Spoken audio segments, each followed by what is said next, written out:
کیا تبدیلی کر پائی پی ٹی ایم؟ کچھ نہ کچھ تبدیلی آئی ہے. اب پی ٹی ایم تو جانے مضبوط ہوئی ہے یا کمزور ہوئی ہے، لیکن فوج زیادہ مضبوط ہو گئی ہے. یہ پہلے سے یہاں پر مضبوط تھا. فاٹا مرجر کے بعد کوئی فائدہ بھی ہوا ہے فاٹا کے لوگوں کو؟ وہی جو پولیٹیکل ایجنٹ کا جو سسٹم تھا، صرف اس کو نام چینج کر کے دے دی گئی.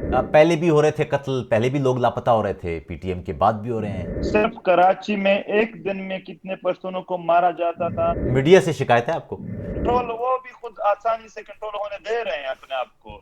لیکن وہ اتحاد تو پشتونوں کے اندر بھی نہیں ہے. ایک جرنلسٹ کی جو فرائض ہے اس میں اور اس میں کیا فرق ہوگی؟ آپ کو پنجابیوں سے یا سول سوسائٹی سے کچھ شکایات ہیں، پشتونوں سے بھی شکایت ہے؟ ہر وہ شخص جو یہاں پر ظلم پر خاموشی اختیار کرتے ہیں یا ظالم کا ساتھ دیتے ہیں الٹا، ان سب سے شکایت ہے. یہ جو نیا قانون منظور کروایا گیا ہے دہشت گردی، انسداد دہشت گردی کا، یعنی عزت بالجبر.